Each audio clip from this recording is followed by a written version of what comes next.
What is up, guys? I'm EJ. Thank you all for checking out this edition of our Wandavision episode recap. Today, we're talking about episode 6, an all-new Halloween Spooktacular. Of course, I'm joined by Kendall, and Shamari's back with us for another week.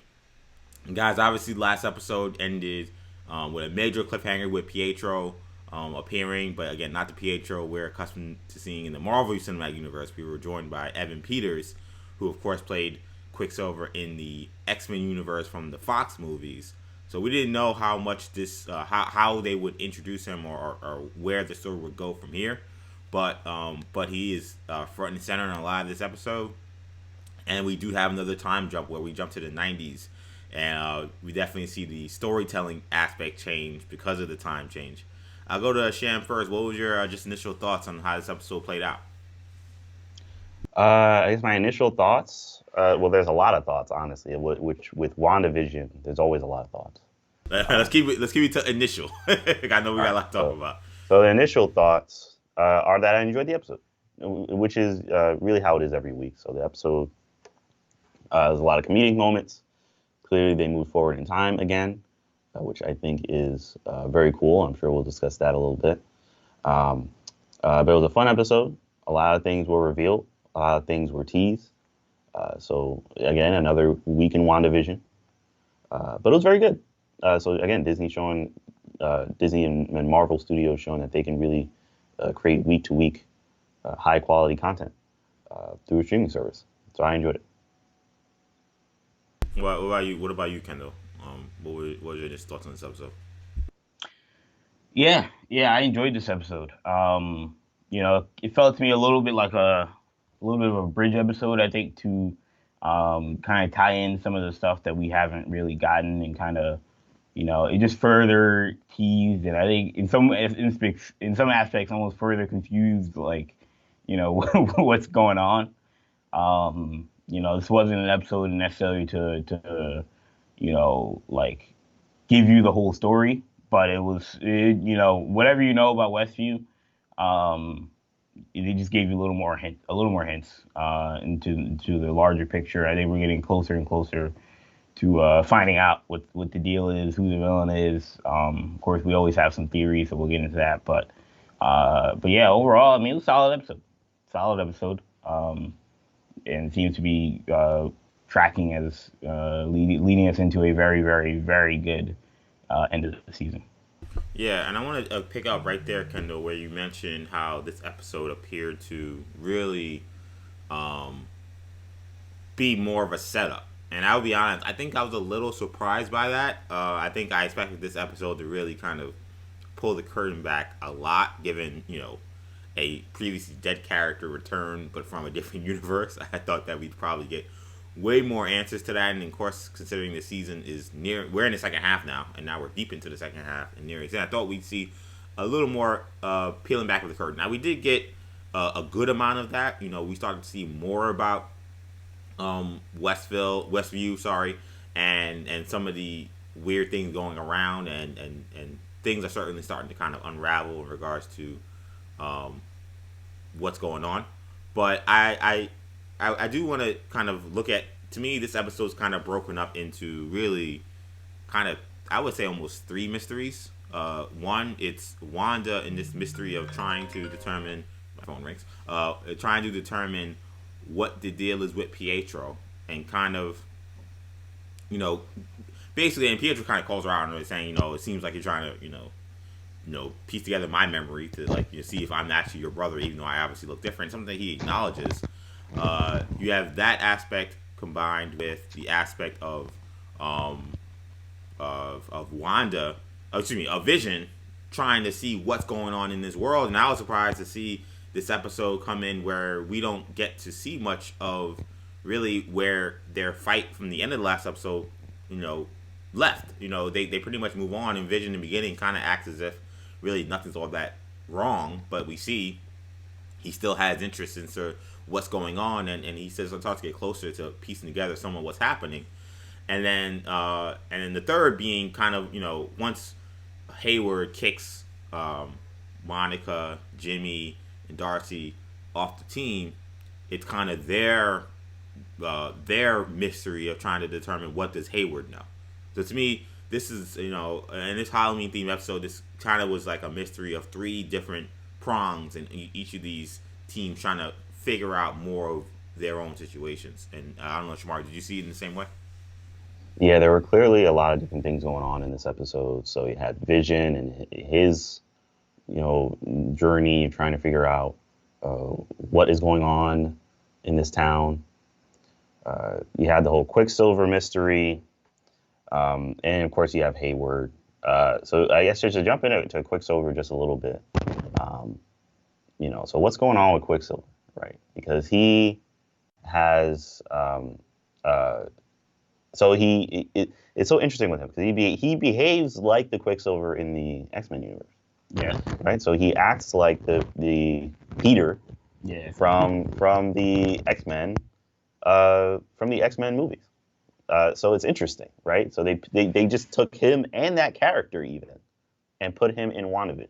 And what's interesting, Sham, is I think at one point either he or Wanda calls him Peter too, which I thought was interesting because, he'd only been Pietro when we saw him in Age of Ultron. There was no anglicizing or Americanizing his name to be Peter.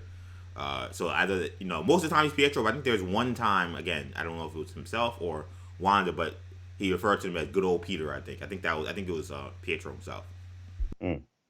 Yeah, so I mean that's very interesting that they brought him in. Yet he has the knowledge of the other Quicksilver, and then of course she had that vision where she saw him shot. So it's just a crazy kind of world blending here. I think this is, though he's acting really like happy-go-lucky, but also kind of menacing in a way. Sometimes I got a bit of a menacing vibe from him, especially talking about Wanda's powers and stuff. And then I was like, oh, is he the villain, or is he at least like working with the villain? So there's a lot of mystery surrounding Quicksilver, and he seemed to know what was going on to some extent. Yeah. Because, he asked her, why did you bring me in? Exactly. It's about the grief, kind of thing. Right. So clearly he has some understanding of the situation they're in. It seems like a lot of the people in Westview. I mean, Agnes, we've known for a while that she has known what's going on. We kind of pegged her as somebody to pay attention to on the evil side, but she seemed to suggest that she was also being manipulated and controlled by Wanda. We saw her, have that conversation where, he's like, "Oh, do you want me to change anything, Wanda? Is everything all right? You want me? Should we change things? As if like they can control that." So it's as if they are in this world, like under the spell. They know they're supposed to act. It's like they're under the spell that they're supposed to act. Right. It's like they have lines or something. Right. And the spell is broken. It's like they wake up. Yeah. And they know they're being forced to act in this way. So it's not even like they really believe almost that they're not supposed to be there on some level. It's crazy. It's just very weird. Yeah, I thought that scene with one of the guy who was playing Frankenstein in this episode was, again, very interesting. It was actually, to me, a little bit reminiscent of the scene we had last week from Agnes, when Agnes was actually taken from the top, things like that. Like, here, that scene was very similar. And, I do want to get to Quicksilver in a second, but, Agnes, I thought, had one of the most important scenes in this episode because, she's conspicuous by her absence the whole time. We're so used to her kind of jumping in and, and saving the day whenever something's off or whatever. And she's in that intro, which, by the way, shout out to, once again, Jack Schaefer and the crew working on this show. They're such students of the game because obviously you see this, Malcolm in the Middle, like storytelling with the twins being kind of the narrators throughout. Really, really well done. But Agnes, as even though she's in that intro, is not really around. And then we end up seeing later, she, is trying to also get out of Westview. It appears, again, you don't know what to believe or not believe, but she seems to be getting out of Westview, trying to get out of Westview, and she seems to also be someone who is victimized in this situation. Though again, you never know if this is just her trying to play this ruse up. It's funny how they switched that scene that you saw in the trailers or any of the promos for the show, where Agnes looks way more like she's like laughing and way more evil, I guess, when she delivers the line that Vision is dead. And whereas here, it's way more, she's way more haunted. Yeah, when you see it in the trailer, scared. you kind of felt like a spoiler a little bit. Right, yeah. But clearly, they wanted to throw you off. Oh, yeah, they wanted to throw you off. And that's fascinating to me. Because, again, it's just like, is them trying to throw us off here, us throwing us off from what we originally saw, or, is this them, or was that them trying to just only throw us off when we saw that original shot? So, that scene was super important. But going back to Quicksilver, yeah, I mean, it's weird. Like, again, he seems to have, he seems to, in one sense, be guarded because of all the questions he's getting from Wanda. But at the same time, he also seems to kind of goad Wanda in many ways. Obviously, when he says the line about, it's not like your husband can die twice. I mean, that's... like, we all know Pietro's kind of an a-hole. And, and to be fair, the X-Men Pietro that they established was probably way more true to form of who Pietro is. But there were a couple of lines here and there, and that line in particular, where it almost seemed like it went beyond being an annoying brother and more sinister.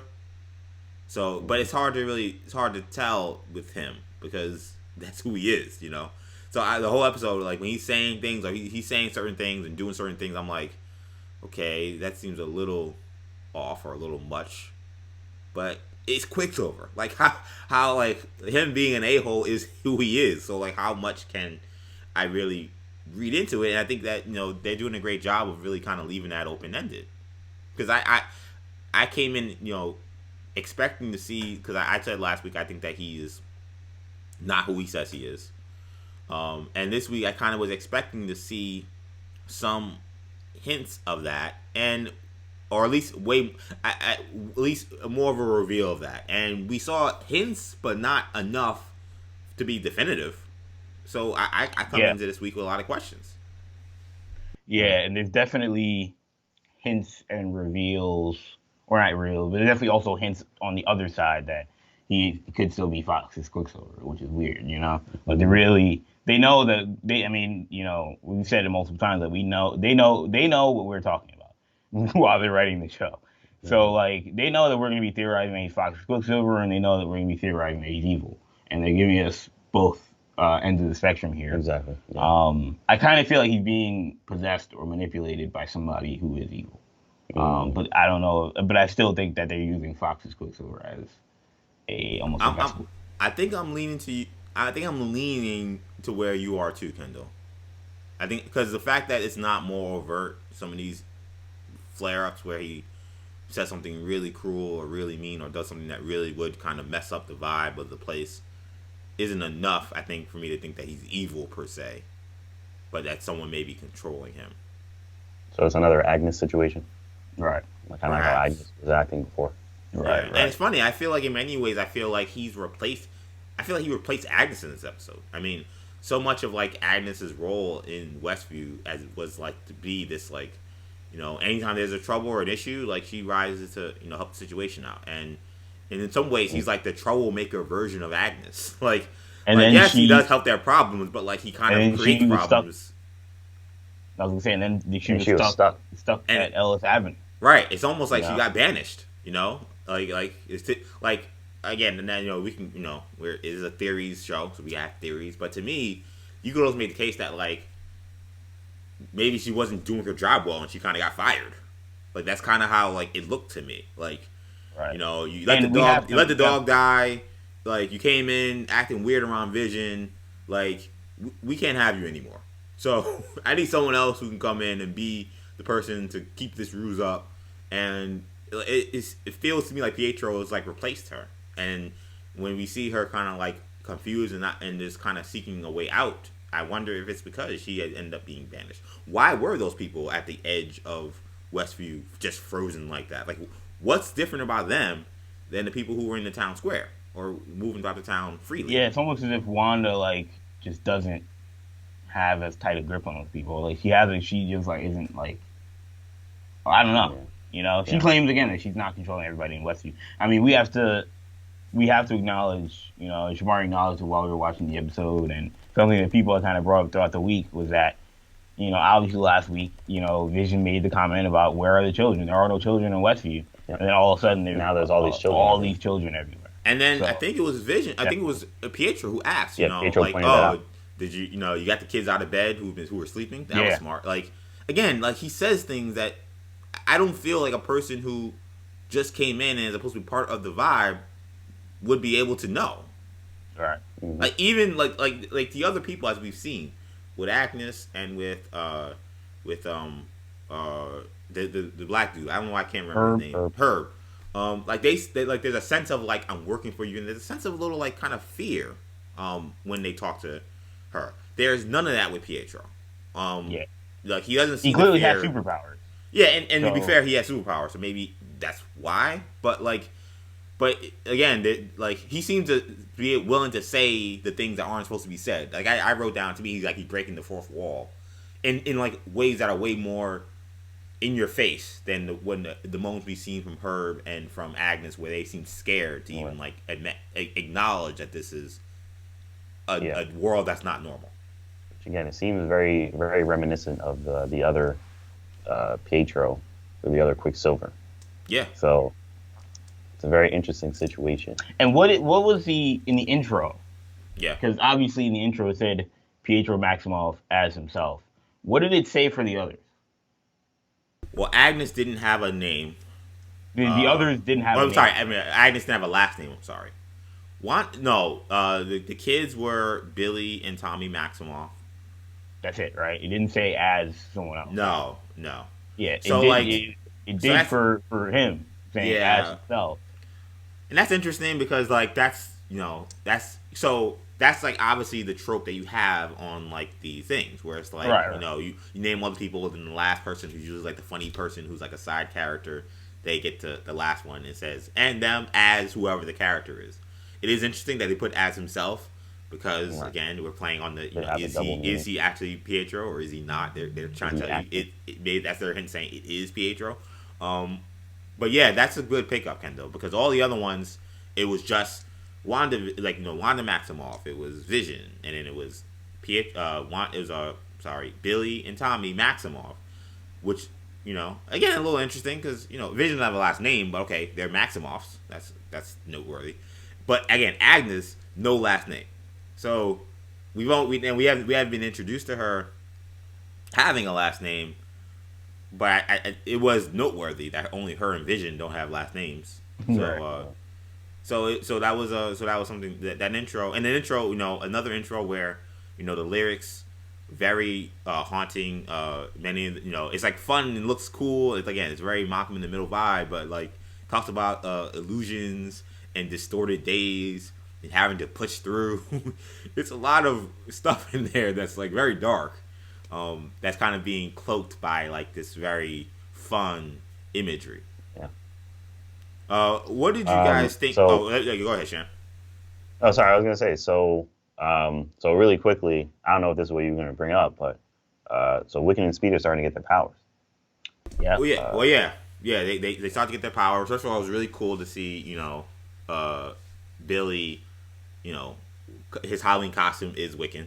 That was really awesome, really really cute. And then it's funny. Tommy didn't want to have a costume, but when he eventually him and Pietro end up getting costumes, they both look like Quicksilver. Yeah, he just wanted to be like Uncle Pietro. And it's a great trope to have like the deadbeat uncle who was really cool to the kids, like Pietro playing that role, and that Evan Peters Quicksilver playing that role is again perfection. As somebody sense. Obviously you guys know I was a big fan of Quicksilver, especially in X-Men Evolution, and like that's the character. Like they've done a great job of adapting him into this MCU. Like the original MCU Quicksilver isn't really like the Quicksilver from the X-Men that I remember.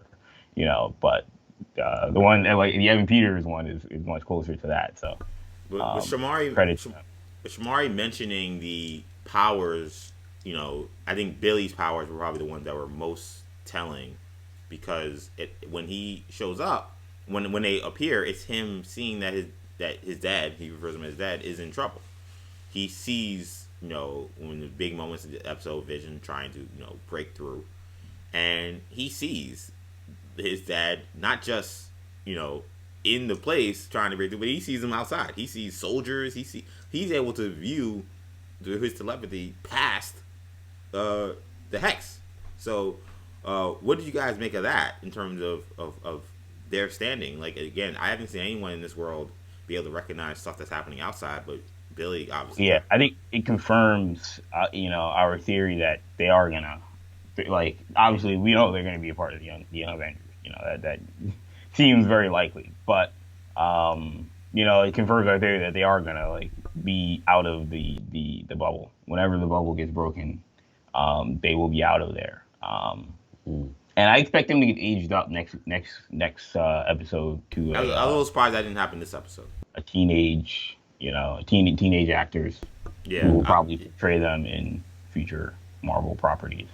That's interesting. I was wondering about that as well. Because you're not going to have 10-year-olds in the Young Avengers. Yeah. I mean, I was wondering about that as well, because I was wondering, okay, are they going to, are these characters going to stay around? And is Wanda going to remain her same age? So is she just going to have, Wanda will, yeah. Yeah. That's my, yeah. Yeah, is she going to, so she's just going to be her age, but have, teen or young adult children? I believe so, yeah. That's going to be very interesting. Yeah. Yeah, it's going to be weird. Yeah, I think they. I think that's supposed to be. But I mean, she hasn't aged in. Yeah, it's weird. It's weird in the comics. I mean, it is weird. I mean, the whole situation is weird. So they have a robot dad, so I think that kind of threw out the weirdness of it from the get go. Exactly. So let's quickly talk about Sword. So Hayward seems to really be on one. He really kind of defends his decision to try to take out Wanda, basically saying that it's their only way to stop this whole thing, which Monica points out is very much a leap. I don't know why they think that ending her would mean that this would all be done, and who knows what would happen if that indeed happened. I mean, there are people she's kept basically captive. And again, I say she in the sense that we think it's her, but it could be someone else. But, he ends up being, way more aggressive and kind of wanting to kind of keep his circle smaller. He kicks Wu and Monica and Darcy, who all kind of challenge him through, what are clearly reckless orders off the team. What did you make of his movement? I know we've had questions about his motives. It seemed to be only more questionable this week. Yeah, I mean, not only that, but then when they go undercover, you see them, figuring out that he's not even worried about Wanda's whereabouts as much as he is Vision. He's tracking Vision. Just really telling. We know that he had. We assume that he had Vision. That's what we've been told that Sword had Vision. That Wanda picked him up. It seems like Vision is the asset. It seems like that's what they're after. Why they want Vision? We assume just government wants superpowered. Government wants the vibranium. The vibranium. Yeah, they want the resources. Yeah, the resources. Classic government. Storyline. Yeah, of course. But what's interesting about that, though, and I agree, but what's interesting to me and why I was confused by his movements in this episode was because when Vision, comes through that thing and he's breaking apart, and Darcy's saying, "Yo, he's clearly gonna die. What the hell are you doing?" They seem perfectly fine with him just falling apart. So, something is up. I don't know what they maybe did to him. Maybe there's some evidence to suggest that they manipulated him in a way that would look bad on their part. So they were perfectly fine with him being disintegrated as long as he wasn't going to harm them. But that to me was interesting. I agree that it makes sense given that he was the one that they were involved with. It makes sense for them to be interested in him, but their reactions to when he comes right onto their doorstep was shocking to me. I didn't know what was going on. There's a very Trask Industries vibe. I don't know if I don't think that's where they're going with this. I think if they ever do a Trask Industries and a Sentinel, it'll be Trask Industries. I don't think it'll be Sword. But I feel like they're definitely setting him up. They could just be setting him up as somebody that was just very jaded after the blip, and that's going to be something like a lot of the villains that I come mean, about he clearly is. I mean, he talks about in the next phase.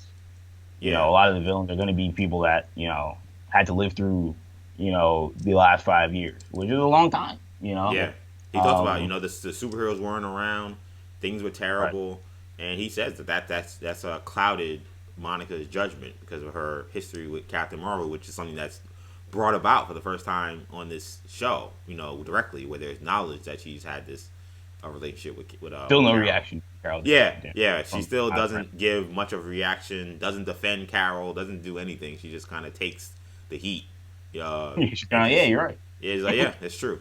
Um, but like again, no, another interesting note regarding her feelings So, towards Carol. do we think that Tyler Hayward? I mean, could he be one of the? Could he be one of the people like? Well, like Mephisto. Yeah, a Mephisto, a Grim Reaper. I think. I mean, the commercial with the skull to me is just like. I mean, it's like they're trying to push you to the Grim Reaper. I didn't know what that was about. The commercial this Yeah. week was not. Yeah.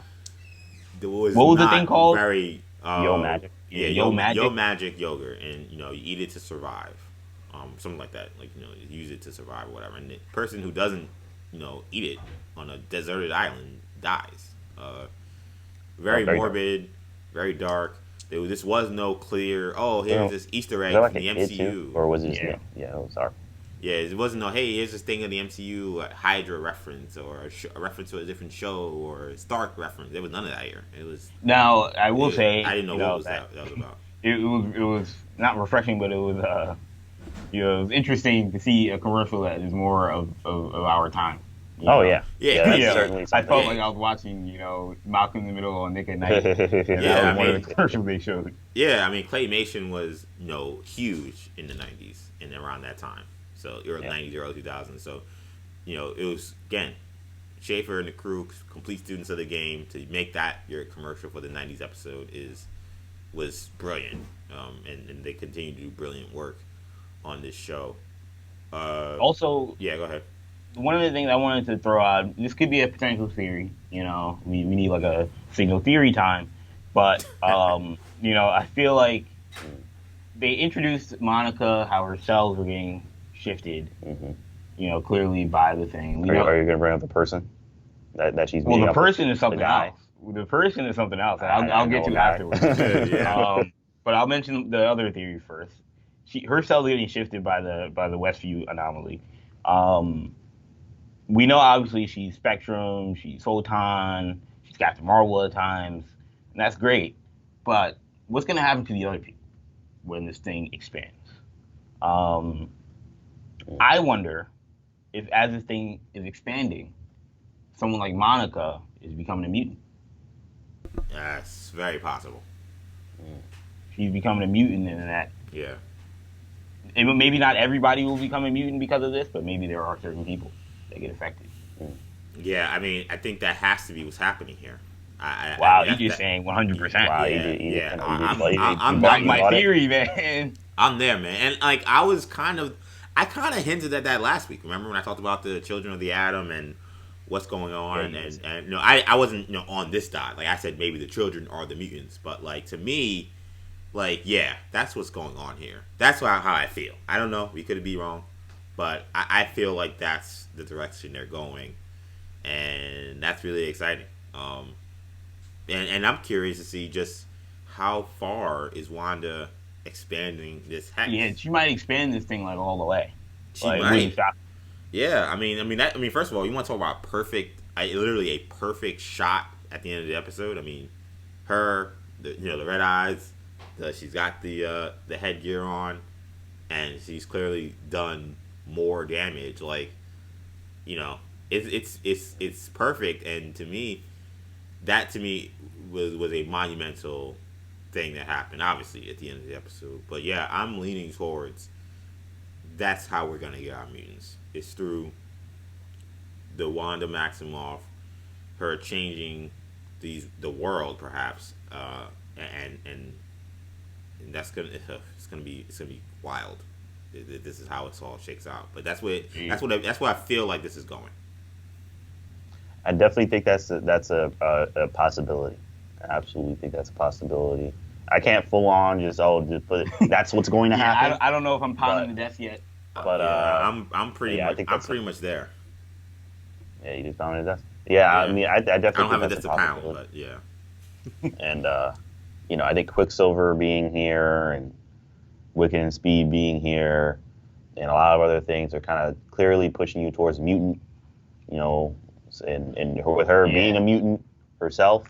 Yeah. So it's a lot of things. It was so weird how Pietro had he had like the knowledge of the other Pietro to some extent. Like he was able to recollect oh, remember Halloween, Mom and Dad? And he's dressed as Nick Fury and she's dressed as like Black Widow. Right. And it's like remember, Halloween or whatever. But that was so weird because she was like, I don't remember that. She didn't remember it like that. Now, again, it's weird because you don't know what things she's not remembering because she doesn't remember anything pre, or at least she's trying to forget a lot of pre, Endgame, life. But she mentioned, where's your accent? And he was like, where's yours? Yeah. Yeah. How does he know that she has an accent? If he's unless a different he's the MCU Pietro. Right. That's why I'm. Unless someone's feeding. That's why I feel like there's still some hope, some chance that he's not who we think he is. Like, because these things don't make sense. His personality and the way he acts is reminiscent of the Fox Pietro. But then there are these moments where he's infusing the MCU Pietro, where only he would know this kind of thing. Like, there is no background of him in the other movies being from Sokovia or being from any East European country right. or anything like that, or having an accent. So like, why would he even know that or think that? Like something is, I mean, obviously clearly off. But that's why I still am like hesitant. I'm leaning towards he is that guy, but maybe being influenced. But I'm still hesitant to go all the way that he's definitely Fox's Pietro, because those things just don't add up. Now, who do you guys think the guy is? Theory time number 2. Yeah, so yeah. Who do you think this person is that Monica said she could meet to help him out? So last week, I kind of was like, I don't know if it's Reed Richards. That seems a step too far, that they're going to introduce him in this. And, there was some talk that maybe it's a female character because of the Spanish subtitles. Well, that theory's been wiped away. This feels important. It feels more important than it seemed last week. When they mentioned it last week, like, it could be anybody. We may not even see the guy. Probably not see him in the show. Yeah, you won't even see him. They may just say, I thought she was going to be like, I got the thing from the guy. An Easter egg that Feige will bring up 10 years from now. Yeah, 10 years from now in Comic-Con 2030. but it seems like we're going to see whoever it is. And that whenever we see him, it's going to be something to take major note of. Maybe a Luke Skywalker? No, I don't think, and that's what's interesting too. I don't think it's the Luke Skywalker, quote unquote, of this show. I think you wouldn't think so because of the fact that in those comments, that's talking about someone who's worked with Wanda or Elizabeth and with Paul. So and I doubt this person seems to be someone who's going to work with Tiana Paris. I mean, we can see. I mean, everything is becoming WandaVision, so maybe everyone will cross over. But so it seems unlikely that that's what they were referring to. Just when you're talking about Luke Skywalker, like obviously you assume we're talking about finales. Right. Yeah. Exactly. And I don't think, and maybe it will be the finale, but I'm assuming it's going to be in the next one probably, or the one after. I think it's Reed Richards. I'm gonna put it out there. I think it's Reed Richards. I didn't think it was last week, but if you're hyping it up at this level, I think they have an actor who's Reed Richards. I don't think we know who it is. Yeah. Honestly, I'm there with you. They already announced the Fantastic Four. Why did they announce the Fantastic Four? They announced the Fantastic Four. They say aerospace engineer. Sword astronauts that have been kind of, fell out of the program. Yeah, and I know a guy who can build a suit or who can construct this thing to help us breach this hex. Who is this guy? Yeah, it sounds a lot like someone who knows things about a negative zone, right? Yeah, I mean, who is this guy? I mean, there's a very short list of guys that we in the MCU or in the Marvel universe that would be able to do something like this. Yeah. And I mean, Reed Richards at this point, in terms of what we know, is at the top of that list, I think. Yeah, I mean, if it ain't Reed Richards, I mean, man, whoever that person is, they're suspending a lot of disbelief to think that I think that they're that smart and that we haven't known them yet. The Right. Like I other don't big like. Yeah, I'm aerospace wondering engineer, who else would it be? the other big aerospace engineer in Marvel, that's a guy. I don't think it's this guy, but the other big one is Hank McCoy. And we talked about them deciding to kind of introduce mutants to some Right. extent. If it's Hank McCoy, that's a possibility. That would seem a little random, Yeah. other than the fact that it's WandaVision. That would be the most interesting like X-Men reveal in the universe. Yeah, imagine being the first like person is Hank McCoy. Yeah, the first person that's not Quicksilver or Scarlet Witch is Hank McCoy. I mean, I'd still be Yeah. losing it, but I'd be like, wow. So we Yeah. get Beast first. Yeah, that would be, and that'd be surprising because I mean that to me, committing to a Reed Richards this early makes sense to me. Committing to a Hank McCoy while you're still kind of figuring out what you're doing with the X-Men. Hey, You who's don't know Wolverine? you don't know who your X-Men Yeah, are. that I mean, wow. Like I mean, you could write him in the story, maybe they then, do. yeah. Maybe they do have an idea, and we're just really behind. But like that would be like a bold move. You'd be like, wow. So all right, we know who Beast is. They're not. They can't move off from this. They can't change from this. Like this is who they are. I know. I mean, to me, like if it's interesting to think about Hank McCoy because it's like if. Would it be interesting if Monica shows up and like they find him, but like all of a sudden he's got huge feet, huge hands, and like what happened to you? And he's like, I don't know. Like I don't know if they would like make it that obvious, but that's what I would be curious about if we keep hyping up this appearance, this that's gonna happen. It's got to be somebody. I mean. I don't know. I guess for some reason after watching today, I went the opposite of you guys. I went more like, all right, who is in the MCU that clearly helped him that I'm not thinking about? Because I feel like there's gonna be at least one or two more MCU appearances that we haven't seen yet.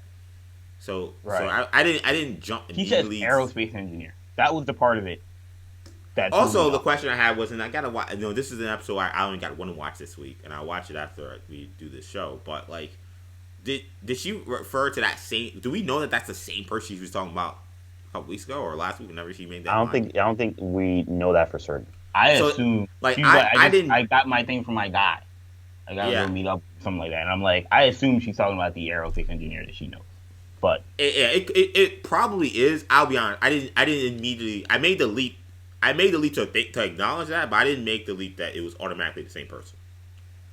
Interesting. I made that leap. Yeah, I made that leap.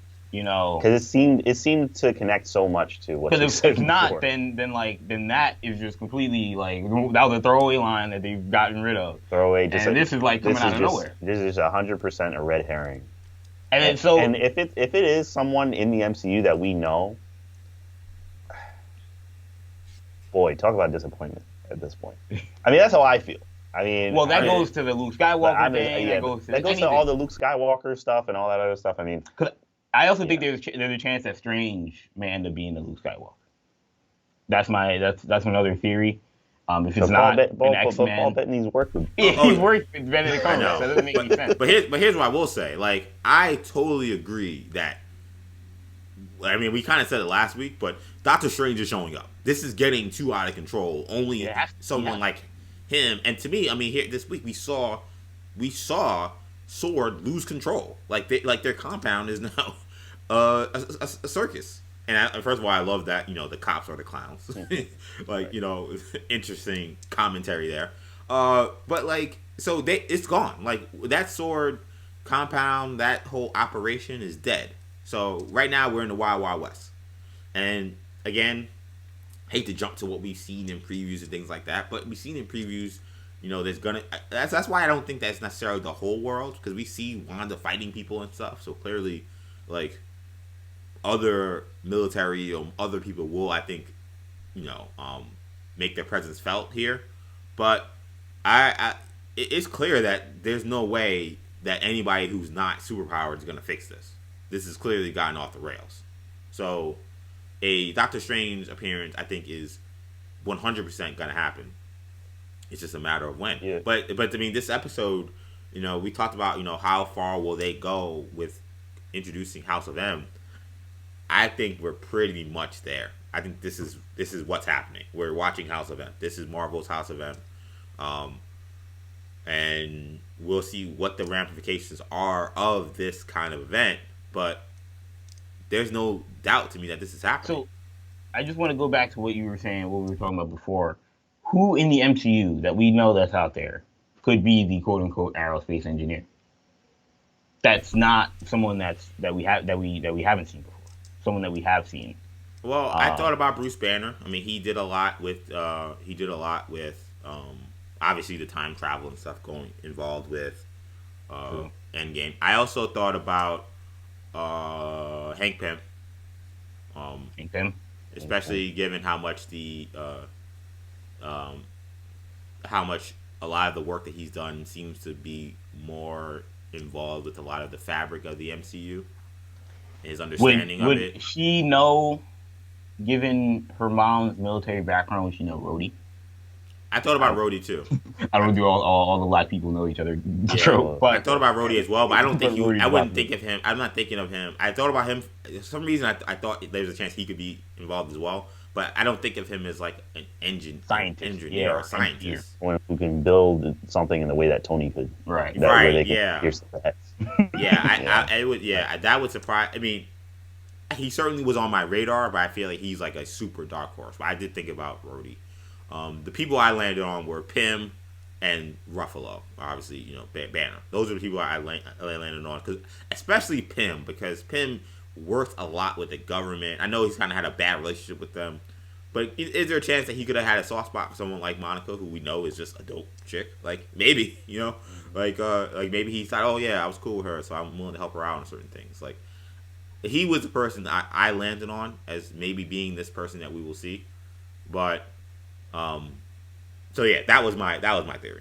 Was like it also just feels like it's got to be somebody. I feel like it's got to be someone we haven't seen, only because like it just feels like why wouldn't they have brought him in like initially? Like it seems like it's got to be somebody that's they're building it kind of off the beaten path. Like they're really building to this reveal. Yeah. They build to this reveal. Yeah, and it's like Bruce. Yeah, I'd be like, I mean, all right, that's and like cool. it feels like somebody that's not in good graces with the government. Or like not working for the government anyway. You would think so, because as soon as working Hayward in superhero business.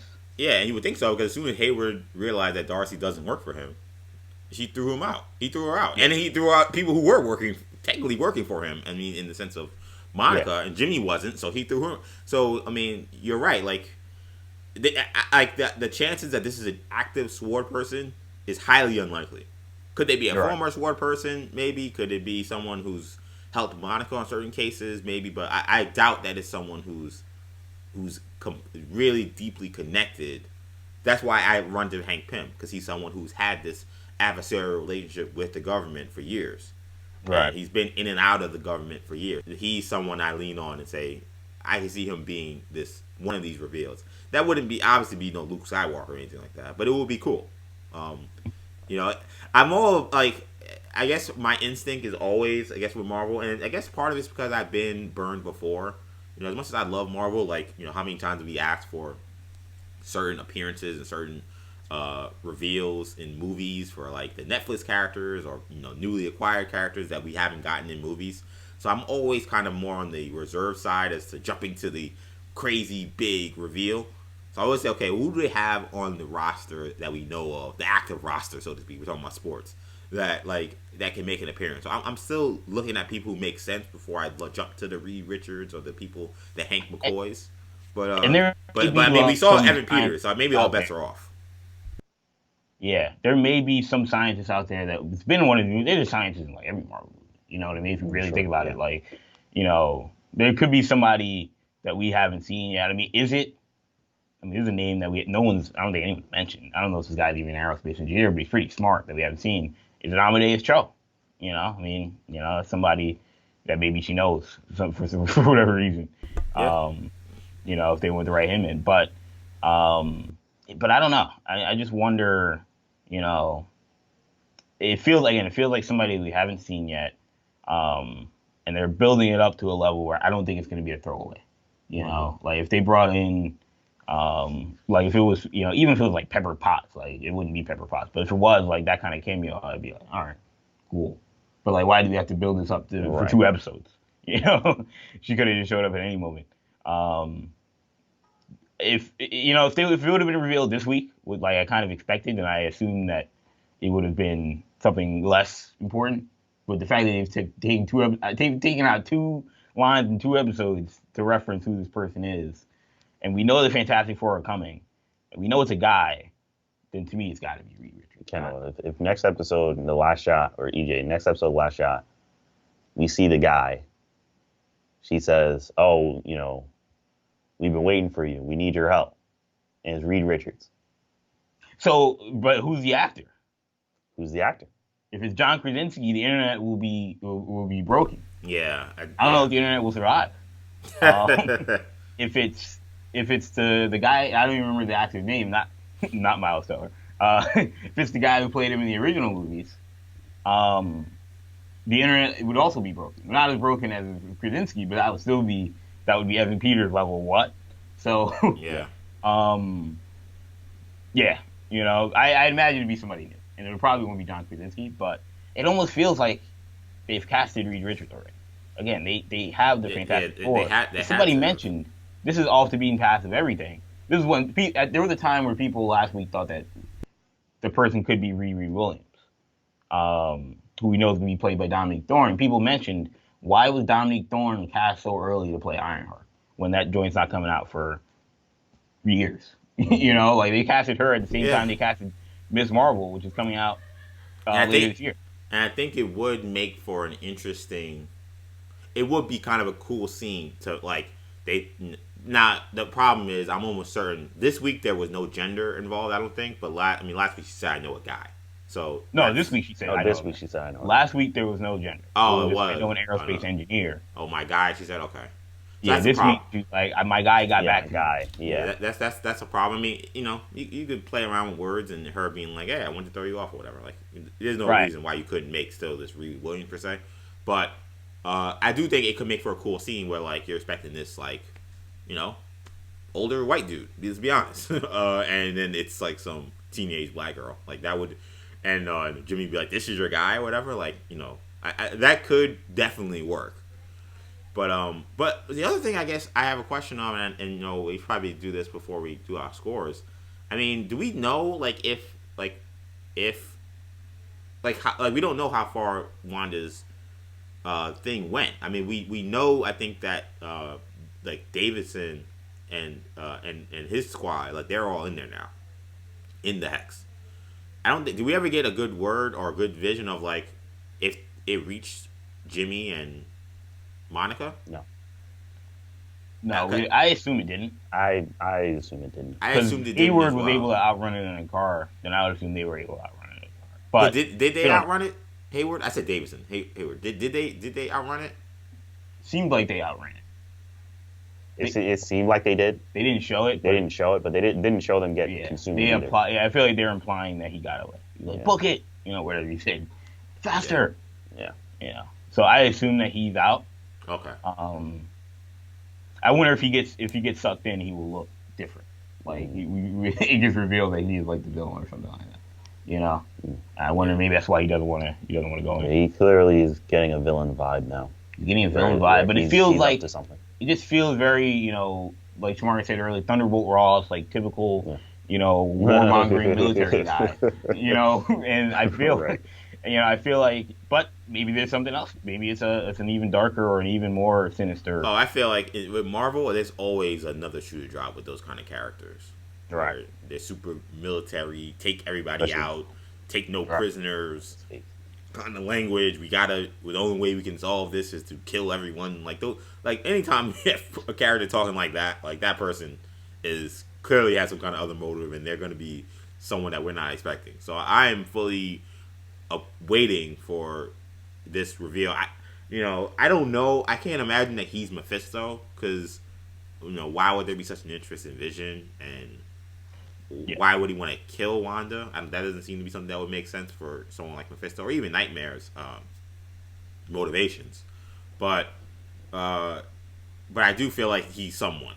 something is up with him. He's clearly not right. I don't know what it is, and we'll learn by the end of the time the series is over. But he's clearly not all on the up and up to me. I don't think this is gonna be a by the end of this. Oh yeah, he was just bad at his job and he got fired, and Monica's new director. I don't think that's gonna be the case. I think that we're gonna learn that he actually was a double agent or was had some kind of ulterior motive in this episode. I have thought about Hydra. I'll be honest. I have. Hydra was a big part of the first three phases. I don't want to run to the idea that I'm sure Marvel isn't enthusiastic about like delving deeply into Hydra again, but I think with Hydra you always kind of gotta keep an eye out and you always kind of wonder. AIM, we had AIM in Iron Man 3. AIM maybe. Again, all these things I think are certainly possible. One last note: this episode had another shot to haunt my nightmares. You had Pietro all shot up with gunshot wounds. That Wanda saw her when she looked at him and got scared. To me, it was different than the Vision one because we assumed the Vision we saw like his actual body, but maybe not. And maybe not. It doesn't appear that way. No, it doesn't appear that way because when he came out of that thing, he was fine. I mean, he was breaking apart, but he didn't have a hole in his head. Yeah. So that makes you wonder if that was that she was like puppeting, like he was like Ultron. Yeah, exactly. Up, but apparently not. Yeah, it seems like that was all in her head. Just in her head, like she's just seeing, which is sad. I really expected when Vision came through that he would just disintegrate, like fall out and just be like that dead body. Like I was really expecting that. Yeah. So when it didn't happen, I was like, oh, okay, that's interesting. And then Pietro again, that scene, and it was smart how they put that scene in there with this episode, with us thinking about Vision, and seeing what happened when he breaks out. It feels like Vision is fine, but like these images where Wanda sees dead people, which is another 90s reference. When she sees dead people, sometimes she sees them as she last saw them. She last saw Vision with a head hole in his head. She last saw her brother shot up by a turret gun. So yeah, that was I think important. Just an important little thing to note as well. I think we've covered pretty much all. I think we're at the point now where we got to give a score here. So for this episode, I'll go to Kendall first for a score for this episode 6, all new Halloween Spooktacular. What do you got? I thought this was a cool episode. I think I'm gonna go 7 out of 10 here. I thought it was a good episode. A little bit of a bridge, but what it really got me excited about was the future. I feel like we're gonna get in these next couple episodes some really cool stuff. The stuff that we've been talking about for the last 45 minutes to an hour is very exciting. So I'm very excited. But it was I thought it was a good episode. Not the best of the season, but solid. All right. I'm gonna give it an 8 out of 10. Oh, it was a solid episode. The comedic moments all hit. The acting all hit. A lot of intrigue, a lot of theories, a lot of teases, a lot of throwbacks. So yeah, it was. I mean, overall, it was a good episode. A lot of mystery. I'm expecting a lot of big reveals in the coming weeks. So yeah, it's a solid episode. So I give it an 8. Yeah, I'll also go 8. I think that's pretty a good number. Definitely a bridge, but it was an entertaining bridge. One, I liked the kind of disposition of how they reset the family now that Pietro's in part of it, and now that we're in a new era. I thought their way of telling the 90s themed kind of sitcom was perfect. In many ways, to me, in many ways, it wasn't even 90s. It was almost more like really late 90s, early 2000s. Like, this wasn't like a Full House or a Fresh Prince type of. Again, Malcolm in the Middle is a late 90s, mostly 2000s show. That to me, we went much further into the future than maybe even we all were accustomed to. And as a 90s kid, I kind of was hoping we'd get like a Fresh Prince type of sitcom or something like that. We didn't really get that kind of episode. We got much more of a later show, but. Of course, I lived during that time as well, so I appreciate them doing the Malcolm in the Middle show. But so just this reset of everything, the little like breadcrumbs they're kind of leaving out, and a massive ending. I'm still trying to figure out like her shooting down Pietro, like that's a huge moment. Like, is there gonna be any ramifications of that? Like, I thought we would learn something from that. It seems like maybe she just got annoyed and she shot him, but that was a big deal. She attacked her brother for saying something bad about Vision, which he was doing the whole episode. So it seems like he was getting out of control by the end. I think she was like, he's got right. I mean, yeah, but that again, it goes back to that point of like, is he just an a-hole like Pietro always is, or is it something more? Because I agree, that line clearly was the line that like really crossed the line. And I know I said line 3 times just now, but that moment clearly crossed the line. What was to that? Like, is that again him just being the jerk that he is, or is there something more? Is it someone kind of messing with Wanda's head? So the things they put together, obviously the kids getting the powers, and again Wiccan, particularly at those even more intriguing because of his ability to see outside of the hex. Which is an amazing episode to me. It's really good, and it really just sets us up for a massive 3 episodes. I really hope these next 3 episodes I think they gotta really kind of ditch the sitcom. Yeah, I think the next one seems like it's gonna be Modern Family. Judging by off the trailers. Okay. You've guys seen shots where it looks more like Modern Family and stuff. Yeah, so. And like they have no choice but to stay in the sitcom because now we expect more of the world as a sitcom. So right, Darcy's in the thing now. We didn't even talk about that. She's gonna be in the bubble. Yeah, so we'll see. It was teased in one of the posters. Like you could see, they have those posters with the different televisions and the different costumes. Like you see, she was wearing something that seemed unusual. So it was like, all right, clearly something up with Darcy.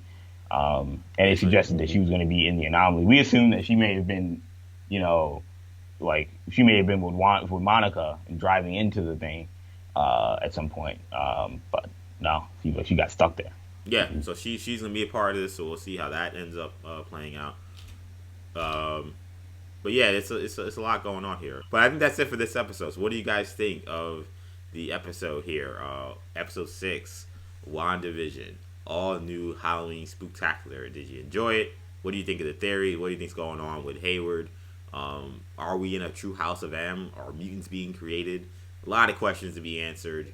We're going to have to wait another week before we get more definitive answers. But again, it was an entertaining ride throughout this episode. Make sure you leave a comment on what you think is going on. If you did enjoy this recap, make sure you like this video. And of course, subscribe to this channel, New Generation Media. We're doing recaps all throughout the season, so we got 3 more left. So if you want to make sure you get a notification when one of our recaps drops, make sure you give us a subscribe so you can get those in a timely manner. That's going to do it for now. Thank you all for checking us out. For Kendall and for Shamari, I'm EJ. Take it easy, guys. Peace.